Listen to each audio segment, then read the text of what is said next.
Welcome students to this session of the poem and elementary school classroom in Islam. We are back again with this chapter, and now in this session or in this video, we are going to talk about some important lines of the poem. Here I am trying to explain to you some important lines that are from the different stanzas of the poem. The first line, the first explanation is of a paper-seeming boy, which means a very sickly, lean boy, underweight due to malnutrition. Then there's the other one, rat's eyes, which means in constant search for food or security. This paper-seeming boy had rat's eye, and it seemed as if he was in search of constant food or security. Far, far away. The poet's repetition of far emphasizes how far removed these poor ailing children were from normal life. The life in the slum was not at all normal, and they were miles apart from the children leading a normal life. Gusty waves. The children are compared to gusty waves. Gusty waves represent energetic children who are like strong waves. The slum children are undernourished and miserable, so they are unlike normal children. Normal children are like gusty waves. They are full of energy, energetic and activities, but these children from the slum, they were not at all energetic, they were ill and they were undernourished. Other is weighed down head. The burden of poverty and misfortune had depressed the tall girl, and thus it seemed that because of this misfortune and the burden, her head was always bowed low or bent down. Like rootless weed, the children from the slums are rootless and they seem to lack stability. Just as a tree or a plant, when it's pulled out from the soil, it becomes rootless, it withers, it has no energy, it's sapless. In the same way, these children of the slums seem to be. Reciting a father's gnarled disease. The children are underdeveloped and have inherited their diseased bones from their parents. This implies the disease generation. Reciting means repeating, and father's gnarled disease means the twisted bones or the rheumatic bones that these children have inherited from their parents and grandparents.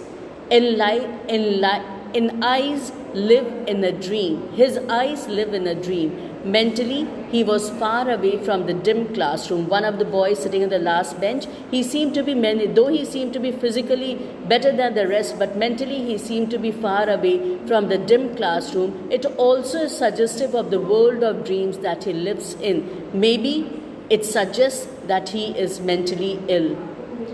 Tree room. The boy looks out, the little boy with that vacant look in his eyes. He looks at the squirrel playing in the tree room. So what is this tree room? This suggests a stark contrast between the openness of the tree house outside and the dimness inside the class. The class is dim, dull, and the openness of the tree house, this is used to show the contrast.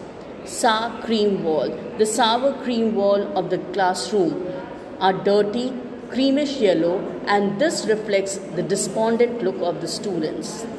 There are a number of donations in the class, and one of the donation is the Shakespeare's head.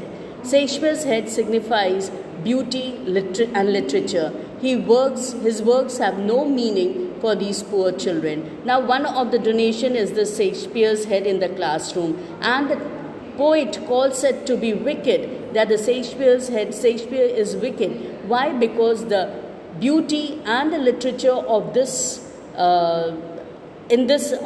Shakespeare is beyond the reach of the poor children of the slum. From fog to endless night refers to the period from morning till night. There is no end to the pain and suffering. The poor children of the slum has a miserable existence, or that their child is completely with fog and it ends in the night and the darkness. There is no brightness in their life. Now we come to a question. What does lead sky symbolize? The choices the children can see in the future are narrow, as they are limited in the choices they offer.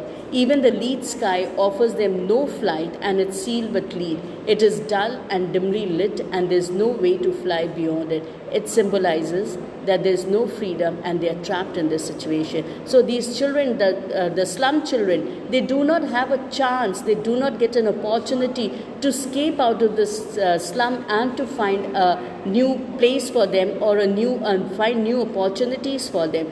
The lead sky might be because of the pollution. This is an industrial place, so because of the pollution, it seems to be reddish in color, or it seems to suppress them, that it does not symbolically, it seems to suppress them, that even the sky does not give them a chance to escape.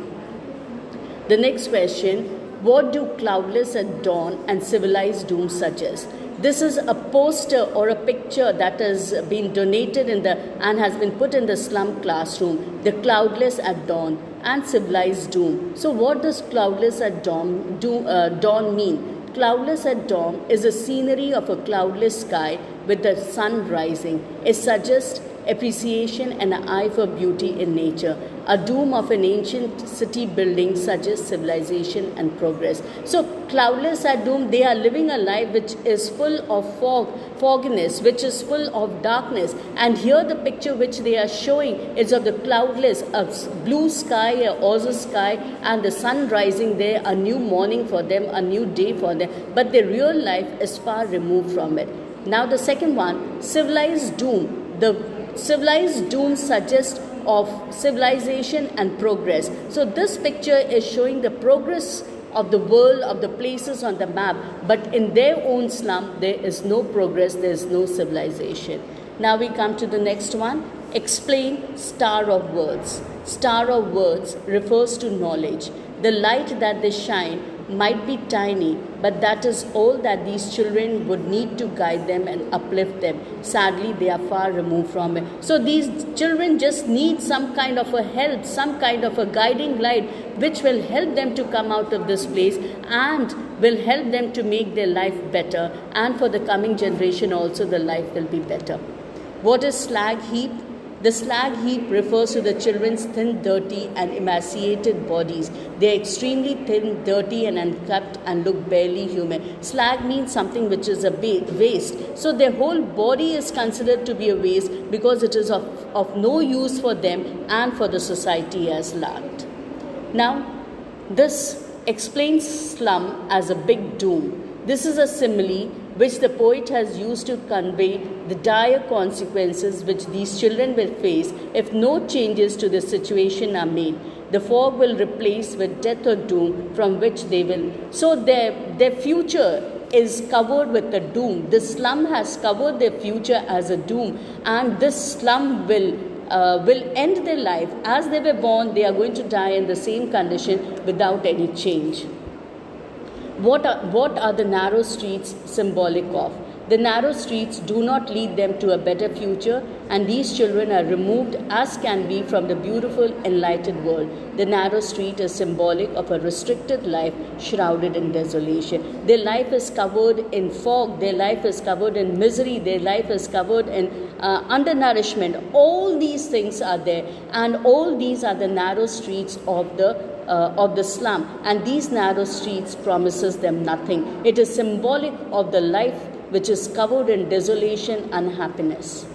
What does the map represent? The map here that is put up in the class, what does the represent? The map of the future that are irreparably blotted by fate. It implies that the future holds little promise for them and has charted out a bleak path for them. The map is their map.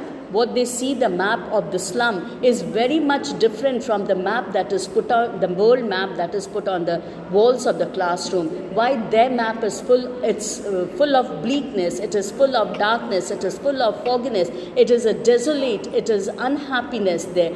But the map that is put on the world is showing beautiful places, inviting them to come. So their map is what they look out of the window of the classroom, and what they see outside is something which shows little or no promise for a better future. Now the last question is, what message does the poet convey through his poem An Elementary School in a Slum? Now, elementary school classroom in a slum.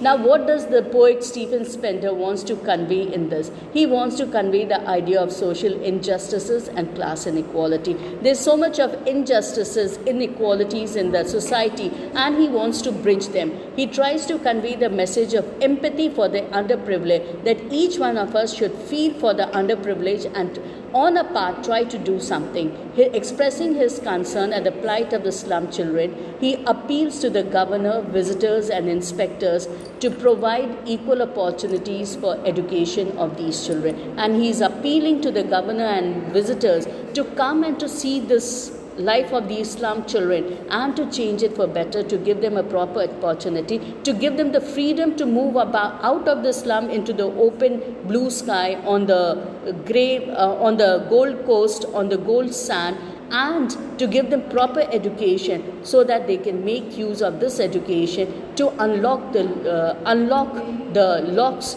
of the future, to unlock the locks or to unlock the future for a better environment, for a better situation. Children, I hope these questions help you to understand this and to write your answers better. Thank you.